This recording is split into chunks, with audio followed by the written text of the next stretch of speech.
Ashama harka fuunee hordoftootaa fi daawwattoota keenya kan iddoo garaagaraa mana keessatti saniin hordofaa jirtan kuni OGMCdha. Egaa guyyaa har'aa biyya Jarman magaalaa Nuremberg yookaan Furti keessatti Oromiyaa xiqqoo kan taatetti argamna. Dhimmi asitti walitti nu qabeessi guyyaa har'aa simannaa obbo Jawaar Mohammad Daayireektara OMN kan duraanii ture akkasumas tumsa Oromiyaa Miidiyaa Neetworkiitu galma kanatti geggeeffama. Egaa sagantaa kanarratti Oromoonni biyya Jarmanii fi biyyoota ollaa Irooppaa keessa jiraatan hedduun asitti argamu tilmaamaan namoota 1,000 hamma 2,000 kan ta'anidha. Egaa tartiiba sagantaa kanaa duraa duubaan qindeessinee isinii dhiyeessina. Turtiin keessan dhufaan haa ta'u isin hin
gabatee shinii jedhama bunati irratti dhugama shiniin irra taa'ee gabatee shinii jedhama. Kunoo kun immoo cuubaa xaafii adii irraa hojjetame. Inni kun doqqoo jedhama godarree kanaa wajjin nyaatama. Inni kun buna qalamaadha yeroo durba kennanu kana qopheessanii soddootiidhaa kennan. Soddootiin qaama. Kun xaafii diimaa irraa hojjetama cuubaa jedhama buna dhadhaatiin dhugama yeroo intala kennan mi'eessituu garaagaraa qaba dhadhaa qaba doqqoo qaba yeroo durba kennanu buna dhadhaa wajjin soddootiidhaa dhiyeessu akka aadaa Jimmaatti. Kun immoo waciitii shakayee jedhama raafuudha. Kun qixxaa boqqolloo irraa hojjetama kana waliin nyaatama kun raafuudha. Aadaa Jimmaatti kan biddeenaan kun immoo doqqoo jedhama kanaa waliin nyaatama godarree kanaa wajjin kunoo kanaa wajjin. Kuni buna qalamaa jedhama yeroo durba kennanu kanaaniyyuu jimaqaamii jedhanii kana dhufa yeroo durba kennanu. Kun xaafii adii irraa hojjetame. Kun xaafii diimaa irraa hojjetame cuubaa jedhama. Kun immoo qixxaa boqqolloo jedhama. Qixxaa boqqolloo jedhama raafuu wajjin nyaatama. Raafuu wajjin nyaatama. Kun immoo caccabsaa jedhama xaafii diimaa irraa hojjetama dhadhaadhaa fi barbareedhaan hojjetame. Yeroo keessummaan dhufetti dhiyeeffama. Keessummaan yoo dhufu keessummaan namni jaallatamullee yoo namatti dhufu cuubaatu cuubama. Cuubaan qamadiidhaan irraa illee cuubama. Xaafii irraa isin cuubama. Cuubaan bifa hedduutu jira. Isa kana maraa dhiyeessu immoo nuuf mijatetti ammoo amma dandeetti akka jireenya biyya ambaatii wajjin dhiyeessine. Kuni wacinoo jedhama. Bunni silaa jiraachuu qaba. Ammoo seensisa irratti rakkoodha. Bunni asitti dhaabachuu hin danda'u kan jedhame irraayi silaa dhiyeessuu qabna ture. Ammoo hin danda'amu kan jedhame irraa fi malee silaa inni ammoo dhiyeessuu wama danda'amu ture. Inshaallah kun matuma mataa irraayi yeroo deebii irratti kana caalaa akka mul'isnu irratti anis abdiin qaba. Atis galatoomi deebiteera deebitee nu affeeruu keetiif.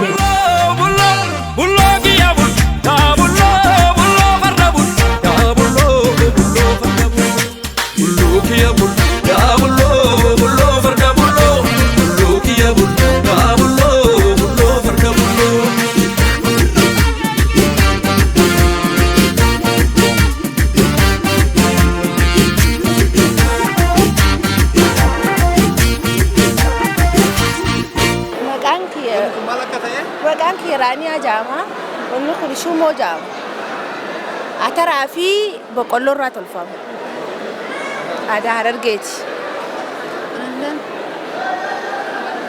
kuni xuyxufa jaama xuyxufa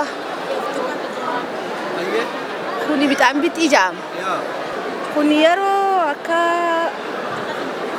gizee kashafaa jaanii gaa aadaa Oromootti akka aadaa Harargeetti ka aadaati kuni bixaan bixii jaama xuyxufa jaama kuni ammoo itittuu jaama aannan miirraa itichama itittuu jaama kunillee mixaaxis jaama mixaaxis numa nyaadama akka aadaa keenyaatti ka aadaa Harargeetti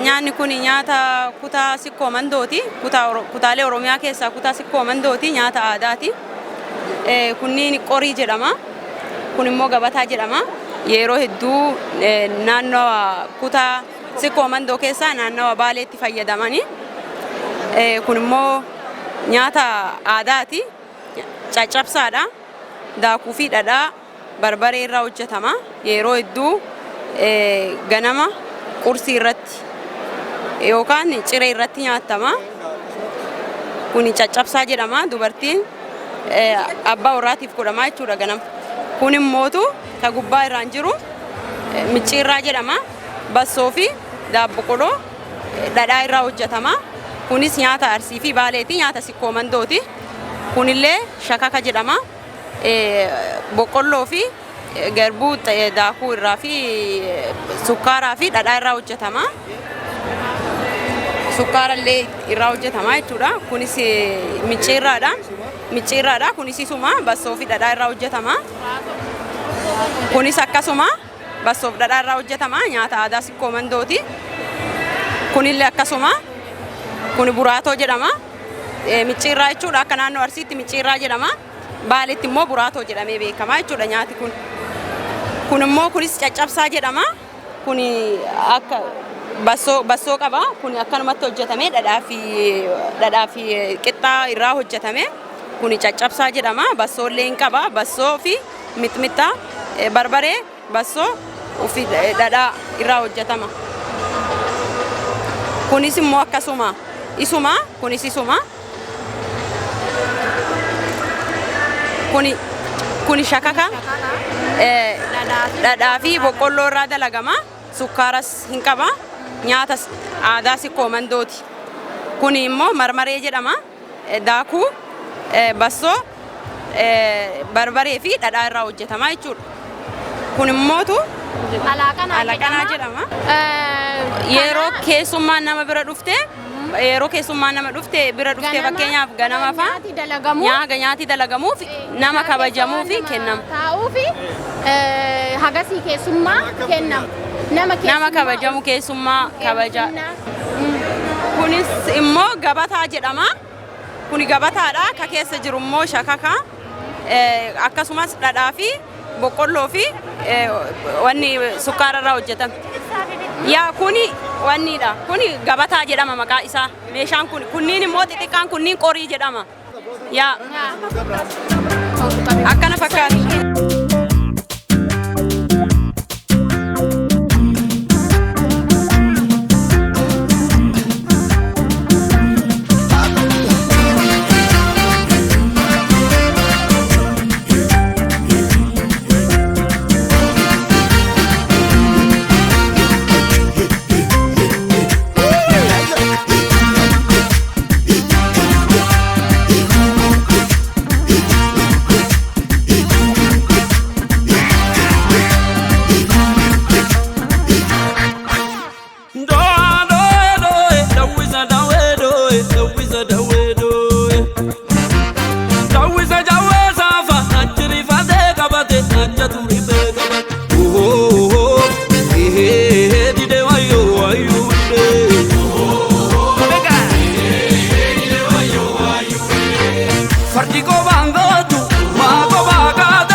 sagola chubeku matutu kanito la nuraeku ayyicha sanyi gota yo tu kalole sagola chubeku matutu kanito la nuraeku na na na na machagona na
keessummaan keenya akka jabatti eegaa dhufne eegaa turre dhufee jira simannaa oo'aa kana taasiftaniif ulfaadha akka sagantaan keenya itti fufuuf naamusti keenya barbaachisaadha sekureetii kabajaa waan isaan jedhan dhagaya amma hunduu iddoo keessanitti nuu deebi'a sagantaan keenya ammoo ni eegala akkasuma hojii obboleessi keenya obboleessi Jawaar Mohaammed Yaayyaa Bashiiris nu biratti argamaa milame akkana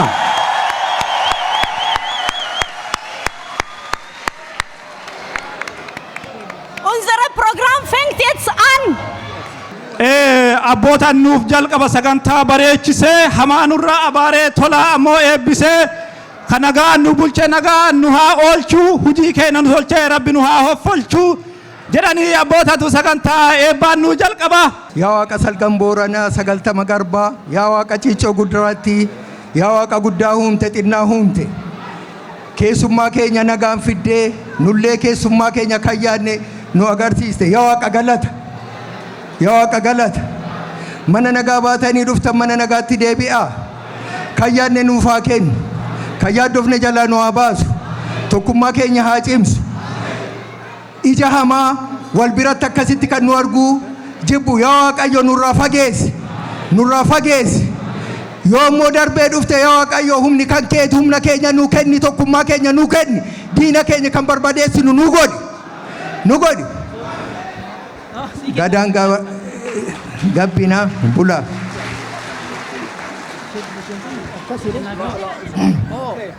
بسم الله الرحمن الرحيم الحمد لله والصلاة والسلام على رسول الله وعلى آله وصحبه ومن والاه أما بعد السلام عليكم ورحمة الله وبركاته الحمد لله رب العالمين قالنك ربي كينيتي كحالة دبرانسان هن دبرانو دبرسي أبدي كتات سنرى وانو تيادين يرونو اتي أسيت أكانت والأرقومتي لبما نجرد كينيا روح قطنوري كينيا إلى جرانسان bahanii lubbuu isaaniitu achitu injiraatan jenne abdii kunne jenne san keessa rabbi nu dabarsee yeroo taraan nu ga'ee asitti fuula bareedaa kanaan isaanillee nutti fidee ka fagoo jiru nullee asitti nu kaayatee haala kanaan asitti argamsiisu rabbii keenyaaf galata galchina alhamdulillahi rabbil aalamiin eegana walgayiin teenya walgayii khayrii walgayii nagayaa tanagayaan baatu tanagaan addaan galtu rabbi nu haa godhu hafuura keenya rabbi nu haa urgeessu bakka dhufne hundatti gartee rabbi waliin nu haa deemu hawaasa keenya afaan tokko rabbi haa godhu hawaasa suutatti waa laalu ka waa xiinxalu ka waa hubatu rabbi nu haa taasisu hawaasa keenya kan jarjarre ka faarsee biran dabarsine kan rabsee achi fageessine rabbi nu haa godhu nama hegeree oromotiif rabbi beekaa nuti hin beeynu dantaa mataa ofsaa osoo hin ta'in dantaa oromotiif yaadu hunda hafuura isaa rabbi haa urgeessu ka gartee achi keessa waa barbaadatu rabbi nurraa haa qabu gadaan gadaa oromoo haa taatu gadaan gadaa milkii nu haa taatu akka dabree rabbi nutti hin deebisin bifaara waan rabbi gartanii ummata karaa qaxxaamuratti wahirra gahu rabbi nu haa taasisu horaa bulaa galatooma ulfaadha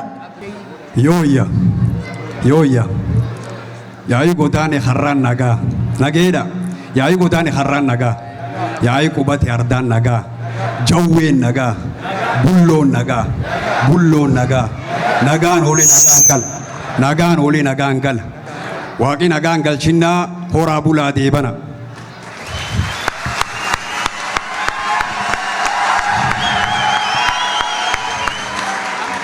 hayyee galatooma bakka kanatti argamu keessanii hundi keessanii duraan dursee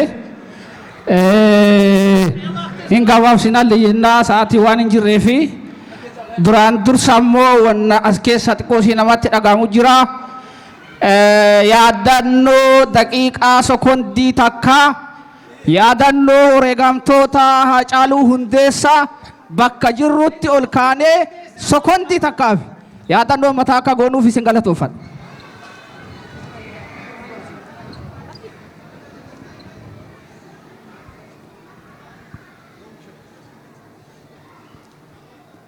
Galatooma ulfaadha ta'a. Godhan isaa. Hayyee wal eebbifanna. Na of oolchaa.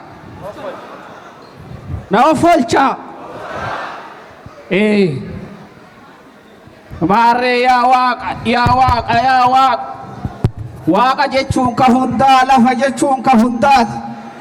Sagaltama garbaa sagalan booranaa ciicoo gurraatti waaqa gurraacha garaa garbaa leelloo garaa taliilaa tokkocha maqaa dhibbaa yaa rabbi nu ofolchi yaa rabbi nu araarame maarree booranaa barreentu warra booranaa barreentu gadaa booranaa barreentu yaa rabbi nu araarame Borana barreentu yaa rabbi nu araaramu gadaan shanan gadab shanan warra odaa shananii warra gadaa shananii warra wantaa shananii warra waraana shananii warra tulluu saddeeti yaa rabbi nutti araaramu tuni haa taatu qabattu hin gabaabsina galatooma ulfaadha. gara iddoo teessuma isaaniitti hamileedhaan nu simatan hamileedhaan gara iddoo teessuma isaaniitti nuuf deebisa.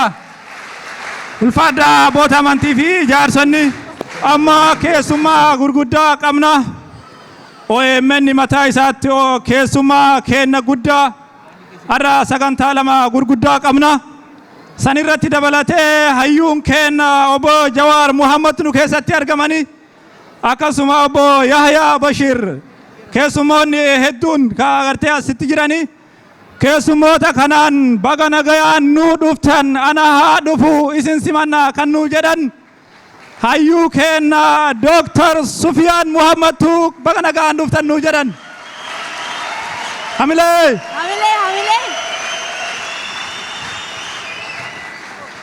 hayyee hedduu galatooma akkanatti heddummaatanii ilmaan Oromoo biyya Jarman har'aan tana obboleessa keenya kan Oromoon hundi jaalatu kabajamaa Jawaar Mohammad baga nagayaan dhuftan.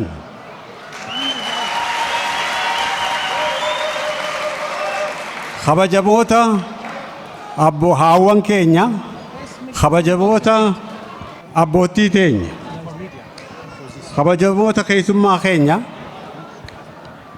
kabajatooma ilmaan Oromoo biyya Jarman jirtan duraan dursee baga nagayaan qophii hundeeffamaa OMN waggaa 8ffaa akkasumas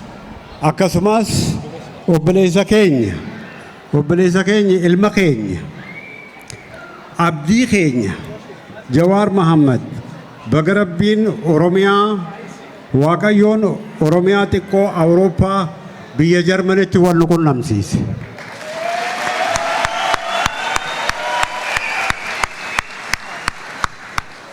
Liebe Gäste, ich freue mich sehr, dass Sie unserer Einladung gefolgt sind. Herzlich willkommen.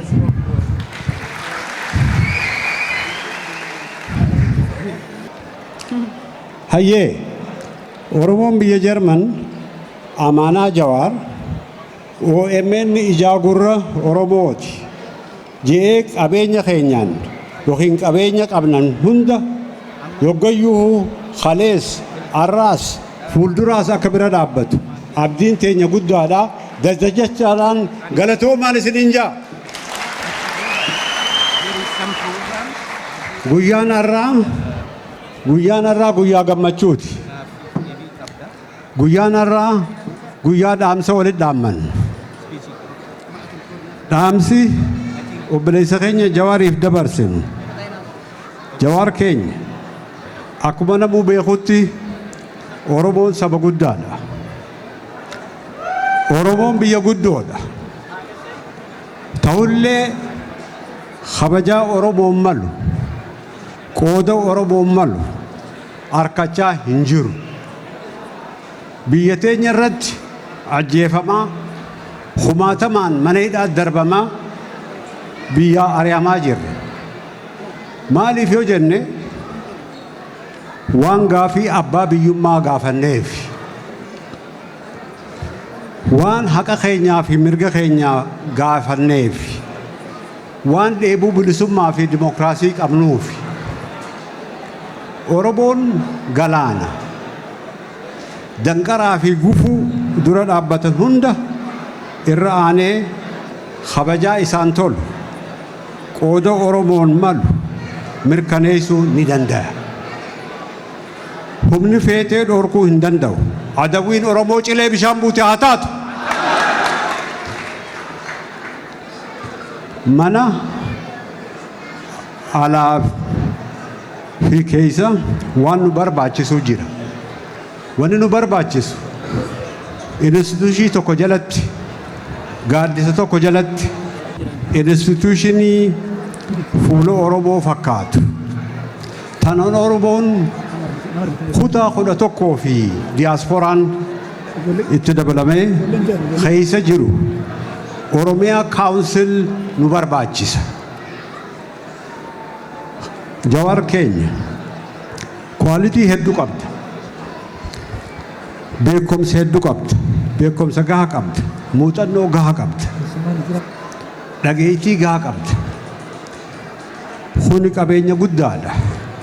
Qabeenya qabdu kanaan instituushinii Oromoo kan nu hundi keenya jennee itti boonnu akkasumas abdannu ba'aan guddoon si harka jirti. Kanaaf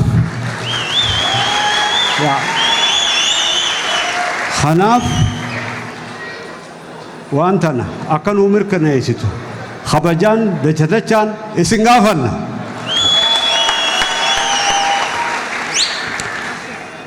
Baga nuu jiraachan dhaamsa booda gabaabatti qophii tana akka milkanooytu horeen qindeessituu hundi osoo har'aan tana takka lama jee maqaan kaafne isin hundaa'uu ni beektanii halkanii guyyaa hojjettanii naamusaan akkanatti akka boonnu akka bareennu Oromoon Jarman jira waan fakkaannu waan nu agarsiiftaniif hedduu dachaan galatoomaa.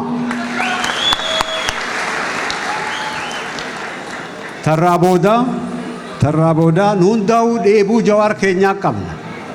Yaa Jawaar keenya dheebuu tana nu baasi as bahii. Hayyee galatooma nagaan nu jiraadha.